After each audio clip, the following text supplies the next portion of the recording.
नमस्कार, आपके साथ मैं हूं जीनत सिद्दीकी। आज का एजेंडा में आप सभी का स्वागत है। बुलेटिन में हम उत्तर प्रदेश, उत्तराखंड के हर कोने की बात करते हैं और हमारे साथ हमारे सहयोगी जुड़ते हैं। आज हमारे साथ लखनऊ से शैलेश अरोड़ा, देहरादून से भारती सकलानी, मेरठ से उमेश श्रीवास्तव, वाराणसी से नीतीश पांडे और कानपुर से अमित गंजू जुड़े हुए हैं, जो कि उन तमाम महत्वपूर्ण खबरों को आपको जो है आपके साथ साझा करेंगे जो आज महत्वपूर्ण रहने वाली है और जो आज एजेंडा बन सकती है। अपने सहयोगियों का जो है हम रुख करेंगे, लेकिन एक बड़ी खबर जो है उससे भी आपको रूबरू कराएंगे। और आज की अगर हम बात करें, आगरा में मंचलों के द्वारा पेट्रोल डालकर जलाई गई छात्रा की आज दिल्ली में मौत हो गई है। दिल्ली के सफदरजंग अस्पताल में छात्रा का इलाज चल रहा था। मंगलवार को आगरा में मंचलों ने इस छात्रा को पेट्रोल डालकर जला दिया था। बेहद ही दुखद, मन को विचलित करने वाली खबर। और बार बार एक सवाल अब ये उठता है कि इस तरह के सवाल कितनी बार पूछे जाएंगे, क्योंकि ऐसी घटनाएं सामने आती हैं लेकिन कोई सख्ती होती हुई नजर नहीं आती। शंकर आनंद हमारे साथ, हमारे सहयोगी जुड़े हुए हैं। शंकर, क्या कुछ अपडेट्स हैं अभी की? निश्चित तौर पर दिल को झकझोर देने वाली ये घटना है और कल से लगातार इनके परिजनों से मेरी सफदरजंग अस्पताल में बातचीत हो रही है। बाकी कल दिन से ही ये परिवार जो है काफी परेशान से दिख रहे थे और उन्होंने कहा कि ऊपर वाले का ही आशीर्वाद है, कोशिश की जा रही है, दुआ की जा रही है कि किसी तरह से इस बच्चे की जान बच जाए। हालांकि वो प्रशासन से भी कई तरह के आरोप लगा रहे थे कि ऐसे मंचलों पर जल्द से जल्द रोकथाम लगानी चाहिए और कोशिश करना चाहिए कि इन मंचलों के खिलाफ ठोस से ठोस कार्रवाई हो। यहाँ तक कि उसके परिजनों ने शाम के वक्त जब हमारी बातचीत हो रही थी तो उस वक्त में कहा कि ऐसे मंचलों को तो फांसी दे देनी चाहिए। तो ऐसे जो मामले हैं यहाँ पे, कल का जो अस्पताल की अगर बात करें तो सफदरजंग अस्पताल में दो ऐसी घटनाएं जो घटना का जिक्र मैं करना चाहूंगा। एक तो आगरा और एक उत्तराखंड से भी एक लड़की ऐसे ही आई है, उस पर भी इसी तरह की घटना को अंजाम दिया गया। तो एक तरह से कहा जाए कि कल देर रात में 2 बजे के लगभग में बच्ची ने दम तोड़ दिया और इसके बाद जो अस्पताल के अंदर भी काफी जो गम सा माहौल है, जो डॉक्टर है आपस में इस बात में चर्चा कर रहे थे। डॉक्टरों का भी कहना है कि बहुत कोशिश की गई कि इस लड़की को बचाया जाए, लेकिन इसका तकरीबन 60-70% जो बॉडी का हिस्सा है वो पहले जल चुका था और उसके बाद उसे बचाना जो है काफी मुश्किल सा था, लेकिन कोशिश की जा रही थी कि जितना जल्द से जल्द और बेहतर इलाज किया जाए। इस वक्त में आगरा से आई हुई जो पुलिस की टीम है वो भी सफदरजंग अस्पताल में है, लगातार यहाँ पे दिनों में यहाँ पे तैनात है। लेकिन अब जो है उसके परिजन चाहते हैं कि इस मामले में उसे न्याय मिले और न्याय के लिए बाकायदा वो आगे भी फरियाद करेंगे।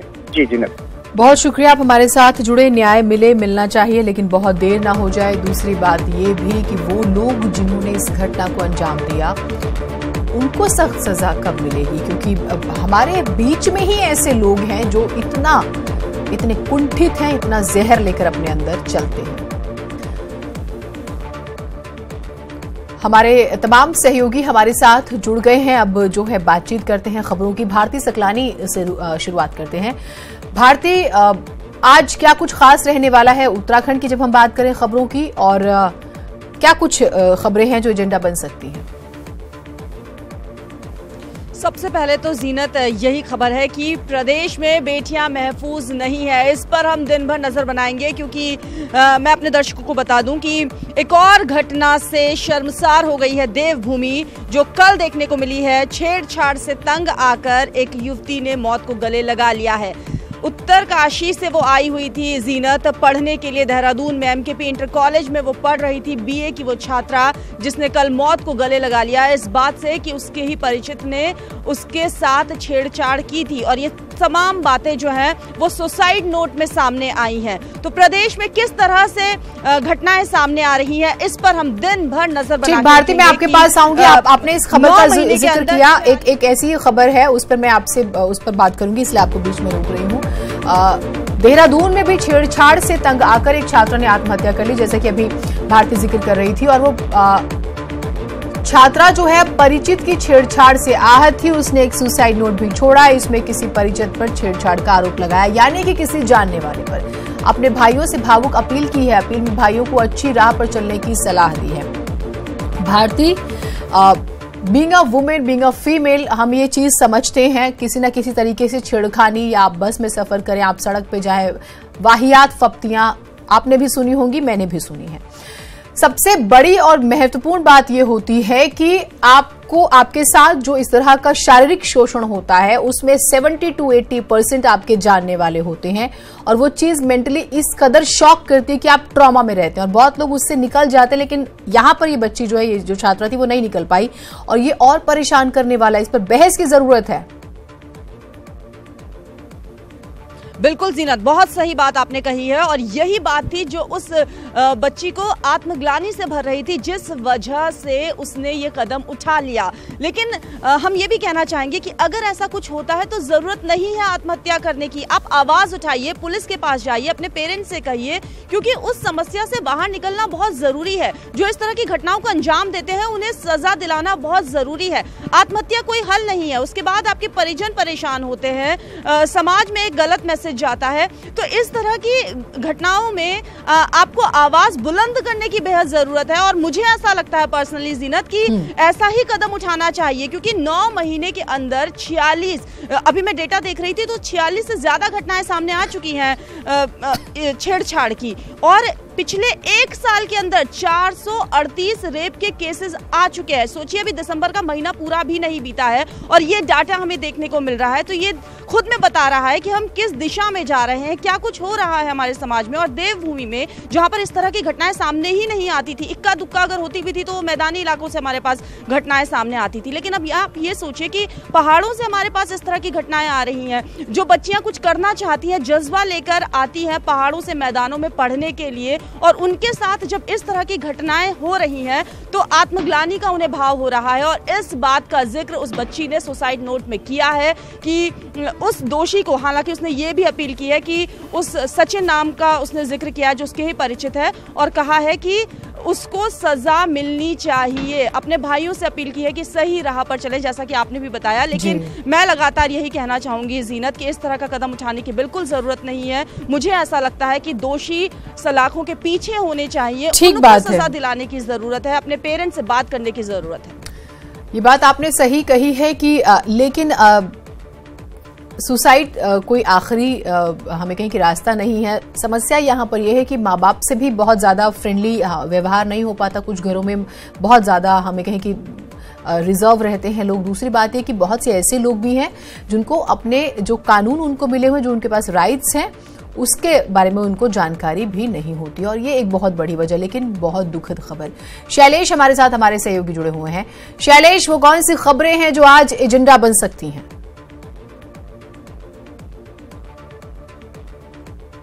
सत्र का तीसरा दिन है और 11 बजे से ये सत्र शुरू होगा। लगातार 2 दिन से जिस तरह से विपक्ष जो है, जो विपक्षी दल है, लगातार हंगामा कर रहे हैं, उसके बाद आज फिर हंगामे के आसार बने हुए हैं। जो मुख्य मुद्दे होंगे आज के हंगामे को लेकर, एक तरफ जहां अनुपूरक बजट को लेकर जिस तरह की उम्मीदें की जा रही थी वैसा ना होना कहा जा रहा है, और एक जो बड़ा मुद्दा रहेगा वो लॉ एंड ऑर्डर को लेकर रहेगा, किसानों को लेकर रहेगा, जो खासतौर से गन्ना किसान है।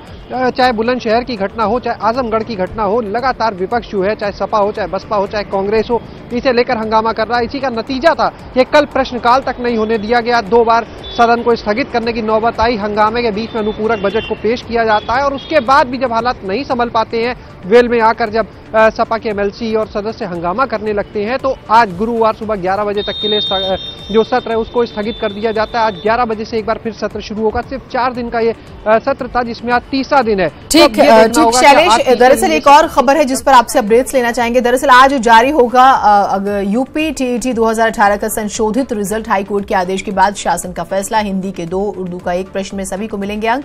आज दोपहर बाद पीएनपी जारी करेगा संशोधित रिजल्ट। शिक्षक भर्ती परीक्षा के आवेदन की तिथि भी 2 दिन बढ़ी। अब 22 दिसंबर तक होंगे शिक्षक भर्ती के पंजीकरण और 23 दिसंबर तक जमा कर सकेंगे फीस। संशोधित रिजल्ट से कई अभ्यर्थियों को फायदा होगा। करीब 5000 जो कैंडिडेट्स हैं टीईटी क्वालिफाई करने की संभावना मानी जा रही है और 6 जनवरी को होनी है सहायक अध्यापक भर्ती परीक्षा। शैलेश, इस पर अपडेट्स। निश्चित रूप से जीनत, जो कोर्ट का आदेश आया और जो उसके बाद शासन सरकार की तरफ से आदेश जारी किए गए, वो निश्चित रूप से हजारों अभ्यर्थियों के लिए राहत भरी खबर है। जो सहायक अध्यापक भर्ती परीक्षा का आयोजन होना है 6 जनवरी को, 69,000 पदों के लिए भर्ती होने जा रही है। एक बड़ा रोजगार का अवसर है। ऐसे में जो अभ्यर्थी थे उन्होंने कोर्ट में एक रिट दाखिल की थी कि जो टीईटी में परीक्षा में सवाल पूछे गए थे उनमें हिंदी और उर्दू के कुछ सवालों को लेकर आपत्ति थी, जिसमें से 3 सवालों को कोर्ट ने भी माना है कि गलत थे, जिसमें 2 सवाल हिंदी के, 1 उर्दू के, किसी में प्रश्न गलत था तो किसी में उत्तर जो थे वो विकल्प 1 से ज्यादा सही थे। इसी को आधार मानते हुए इन तीनों के लिए सभी को समान अंक देने की बात कही गई है। कोर्ट का आदेश आने के बाद हमारी जब अपर मुख्य सचिव बेसिक शिक्षा से बात हुई तो उन्होंने बताया कि इस संबंध में परीक्षा नियामक प्राधिकारी को निर्देशित किया गया है कि आज दोपहर तक हर हाल में संशोधित रिजल्ट जारी कर दिया जाए। कोर्ट के आदेश के बाद एक ही अनुमान लगाया जा रहा था कि संभव है कि जो अब 6 जनवरी की परीक्षा कहीं उसको न टालना पड़े, क्योंकि एक बार संशोधित रिजल्ट जारी होगा। लेकिन आनंद फानन में जो विभाग है वो हलचल वहां पे मची हुई है और उसके बाद आज दोपहर तक रिजल्ट जारी कर दिया जाएगा। साथ में ही इसमें माना जा रहा है कि 5000 से ज्यादा और अभ्यर्थी होंगे जो टीईटी क्वालिफाई कर जाएंगे, उनको भी शिक्षक भर्ती में आवेदन का मौका मिलना चाहिए। इसी को ध्यान में रखते हुए 2 दिन के लिए इसके पंजीकरण की डेट को बढ़ाया गया, क्योंकि आज 20 दिसंबर जो है अंतिम तिथि थी शिक्षक भर्ती के पंजीकरण कराने की। इसको 2 दिन बढ़ाकर अब 22 दिसंबर कर दिया गया है। आज दोपहर तक रिजल्ट आएगा, इसके बाद 2 दिन का समय मिलेगा उन अभ्यर्थियों को जो टीईटी में क्वालिफाई कर दिए जाएंगे। तो निश्चित रूप से काफी राहत भरी खबर है। 69,000 पदों की भर्ती है। एक तरफ जहां पर युवा बेरोजगारी की मार झेल रहा है, जहां पर लाखों की संख्या में बीएड और टीईटी उत्तीर्ण अभ्यर्थी हर साल निकल रहे हैं, ऐसे में अगर 69,000 पदों की भर्ती निकलती है तो एक निश्चित रूप से राहत देने वाली बात होगी, क्योंकि ये लगातार योगी सरकार के 1 साल के अंदर दूसरी शिक्षक भर्ती है। इसके बाद अगली भर्ती कब आएगी इसके बारे में फिलहाल कोई नहीं जानता, क्योंकि इन 2 भर्तियों के लिए पहले ही योगी सरकार ने घोषणा कर दी थी कि 1 साल में आएंगी, तो इस वजह से भी काफी अहम हो जाती है। अब तक की अगर हम बात करें तो 4 लाख के करीब अभ्यर्थी जो हैं जो टीईटी क्वालिफाई हैं वो शिक्षक भर्ती के लिए पहले ही आवेदन कर चुके हैं और माना जा रहा है कि अगले 2 दिन के दौरान जो छूटे अभ्यर्थी हैं और जो इस टीईटी के संशोधित रिजल्ट में अभ्यर्थी पास होंगे, इनको मिलाने के बाद ये आंकड़ा जो है 4.25 लाख या 4.5 लाख तक भी पहुंच सकता है। तो निश्चित रूप से 6 जनवरी को जो शिक्षक भर्ती की परीक्षा होगी वो काफी कठिन होने वाली है और जो आज संशोधित रिजल्ट पर सबकी निगाह टिकी हुई है, क्योंकि लाखों की संख्या में अभ्यर्थी हैं जो इंतजार कर रहे हैं कि रिजल्ट के बाद उनका क्या होगा, क्योंकि बहुत से अभ्यर्थी हैं जिनका सिर्फ 1 या 2 नंबर की वजह से रिजल्ट रुक जाता है, वो सब इसे क्वालिफाई कर जाएंगे। उनके सामने शिक्षक बनने का एक बड़ा मौका होगा। इनमें बड़ी संख्या शिक्षा मित्रों की भी है, वो शिक्षा मित्र जिनका समायोजन 2017 में जुलाई में सुप्रीम कोर्ट के आदेश के बाद रद्द हुआ था, तो उनके सामने भी एक बड़ा मौका है। तो देखना होगा आज रिजल्ट आने के बाद कितने अभ्यर्थी और हैं जिनको इससे राहत मिलती है और वो आगे शिक्षक भर्ती के लिए आवेदन कर पाते हैं। जी ठीक शैलेश, महत्वपूर्ण जानकारी और बहुत से वो जो कैंडिडेट्स जो उम्मीद करे बैठे थे कि क्या होगा, उनको एक बहुत बेहतरीन जानकारी हमारे इस कार्यक्रम के जरिए मिली है। जी हाँ, देखिए जीनत, पश्चिमी उत्तर प्रदेश में आज की सबसे बड़ी खबर, आज का सबसे बड़ा एजेंडा बेटियों पर आई आफत को लेकर रहेगा। आगरा में जो घटना हुई है वो दिल दहला देने वाली है, कलेजे को चीर देने वाली है। इस बिटिया की मौत हो गई है। सफदरजंग के अस्पताल में इस बिटिया ने दम तोड़ दिया है। कभी कोई जिला तो कभी कोई जिला, कभी आगरा तो कभी बरेली तो कभी कोई जिला। निश्चित तौर पर मंचलों की करतूत जिस तरह से लगातार सामने आती रहती है, ऐसी है एक करतूत बरेली में भी सामने आई है, जहां मंचले की छेड़खानी से तंग आकर एक बिटिया ने स्कूल जाना बंद कर दिया है।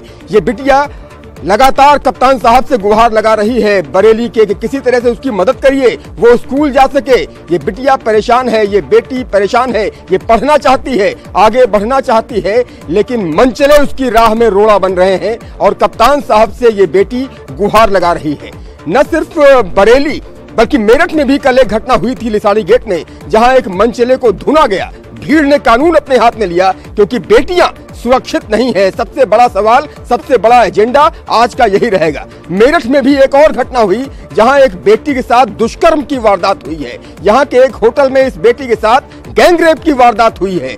इस बिटिया को पहले सोशल मीडिया के प्लेटफॉर्म के जरिए उससे दोस्ती की गई, उससे चैटिंग की गई, बाद में उसे बहला फुसला करके मेरठ बुलाया गया, उसके साथ गैंगरेप किया गया।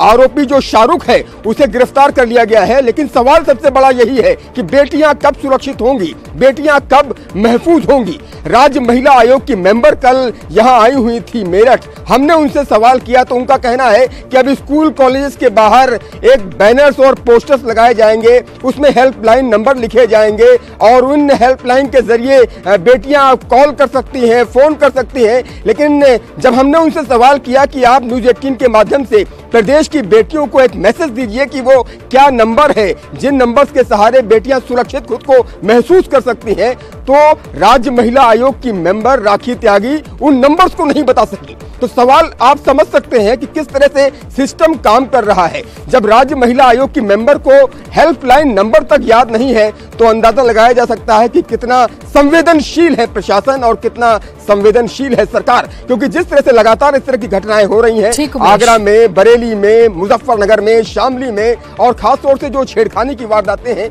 मंचरों की जो करतूत है, उस पर लगाम लगाना अत्यंत आवश्यक है, क्योंकि ये बेहद दिल दहला देने वाली घटनाएं होती हैं। जी जीनत, बिल्कुल। और महिला आयोग की स्थिति और उनकी पावर और उनकी इंटेंशंस के बारे में तो आप डिबेट कर लीजिए, आपको समझ में आ जाएगा कि ये कितना काम करते हैं और इतना इन्हें फ्रीडम कितनी है और इनकी जानकारी कितनी है और कैसे तो ये यहाँ पर हमें कहें कि इन सीट्स पर बैठते हैं। सब में राजनीति है, कम से कम महिलाओं के मुद्दों पर तो नहीं होनी चाहिए, शर्म की बात है। खैर, कानपुर चलते हैं, हमारे साथ हमारे सहयोगी अमित गंजू जुड़े हुए हैं। अमित जी, आज वो कौन सी खबरें रहने वाली हैं जो एजेंडा बन सकती हैं?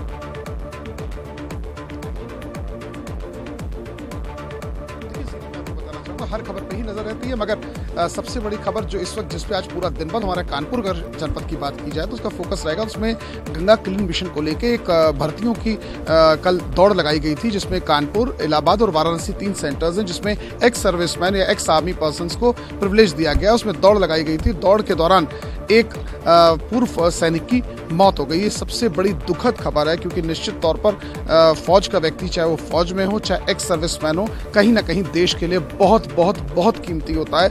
और किस कारण से उसकी डेथ हुई, क्या हुई, तो ऑटोप्सी रिपोर्ट के बाद ही पता चलेगा। लेकिन दौड़ के दौरान वो गिरा, उसको ले जाने में, क्योंकि यहाँ के आर्मी ग्राउंड में दौड़ लगी थी, काफी देर अचेत लगा, तो वहाँ के जो इंस्ट्रक्टर थे, जो वहाँ के हवलदार थे या जो वहाँ के मेजर थे, वो समझ नहीं पाए, हो सकता उनका ये मानना था कि कहीं इसको चक्कर आ गया, तमाम ऐसे रीजंस रहे, मेडिकल रीजंस रहे, तो वो वहाँ काफी लगभग 2.5 से 3 मिनट तक वहीं बना रहा। और उसके बाद जब उसको अस्पताल के अंदर ले जाया गया तो डॉक्टरों से मृत घोषित कर दिया गया। इस पे हमारी नजर रहेगी कि आखिर क्या कारण रहा, क्या उसका मेडिकल चेकअप नहीं कराया गया था, क्योंकि कोई भी व्यक्ति दौड़ से पहले उसका मेडिकल फिटनेस होता है, उसका हाइपरटेंशन, उसका शुगर, उसका चेस्ट, उसका पल्मोनरी का या उसके हार्ट पल्स सब देखी जाती है। अब ये देखने वाली बात है क्या इसका मेडिकल चेकअप पहले हुआ था दौड़ जाने से पहले। और उसके अलावा बात करेंगे हमीरपुर की पुलिस की वर्दी का, कहीं ना कहीं लोगों के अंदर खौफ नहीं है। यही वजह है कि डायल 100 जो सबसे हाईटेक पुलिसिंग के पॉइंट ऑफ व्यू से माना जाता है कि कोई घटना होगी विद इन मिनट्स डायल 100 पहुंच जाती, उस डायल 100 के कांस्टेबल के साथ जहर खुरानी हुई है। अपने में कानपुर मंडल नहीं, उत्तर प्रदेश का पहला ऐसा किस्सा सुनने को मिल रहा है जिसमें सिपाहियों के साथ जहर खुरानी हुई। थोड़ी सी वक्त की बंदिश है, एक बार नीतीश को भी शामिल कर लेते हैं। नीतीश, वो कौन सी खबरें हैं आज कम से कम वाराणसी से जो दिन भर हमें कहें कि जिन पर नजर रहेगी?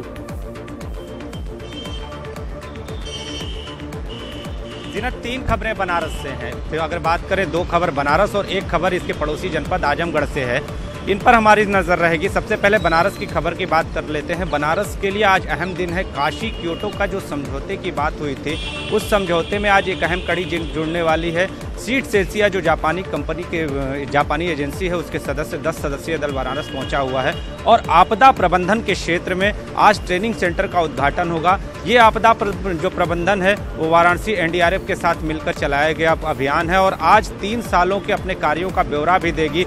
ये कंपनी की इस 3 सालों में जो आपदा प्रबंधन के क्षेत्र में एनडीआरएफ से जुड़ के आपदा प्रबंधन के क्षेत्र में क्या क्या काम किए हैं इसको बताएगी। और इसके साथ ही जो ट्रेनिंग सेंटर का उद्घाटन होगा, उस ट्रेनिंग सेंटर में बनारस और इससे संबंधित जिलों में आपदा प्रबंधन से जुड़े हुए उन खास तकनीकियों को सिखाया जाएगा जिससे आने वाले समय में राहत पाई जा सके। दूसरी खबर वाराणसी सेंट्रल जेल से है। सेंट्रल जेल में कैदियों के जीवन सुधार के क्रम में एक अनोखी पहल की गई है। ये पहल संगीत के रूप में है। संगीत उस तरह का, चूँकि बनारस संगीत का घराना भी कहा जाता है और संगीत आने वाले समय के लिए, आने वाली उम्र के लिए एक सहारा भी बन सकता है। ऐसे में कैदियों की जीवन शैली को सुधारने के साथ आने वाले समय में उनकी स्थिति को सुधारने के प्रयास के क्रम में कैदियों को संगीत की शिक्षा दी जा रही है, संगीत सिखाया जा रहा है। तो एक अनोखी पहल है, इस पर हमारी खास नज़र रहेगी। और तीसरी खबर जो है वो आजमगढ़ से है। आजमगढ़ के पकौल ग्राम पंचायत में 7 महीने तक समग्र ग्राम घोषित होने के बाद भी आज भी विकास कार्य उस तरह से नहीं हो पाए हैं जिस तरह से होने चाहिए। तो एक बड़ी लापरवाही सामने आई है और इस लापरवाही के बाद अब क्या होगा, क्या प्रशासनिक पहल होगी, और क्या ये जो कवायद है वो फाइलों में ही दब के रह जाएगी, इस पर हमारी खास नजर रहेगी। जी ठीक है, आप सभी सहयोगियों का बहुत शुक्रिया। आप सुबह ही जो है तमाम खबरों से हमारे प्रदेश को जो है जागरूक करते हैं, जानकारियां उनको देते हैं। और इसी के साथ आज इस खास बुलेटिन में इतना ही। दीजिए इजाजत। नमस्कार।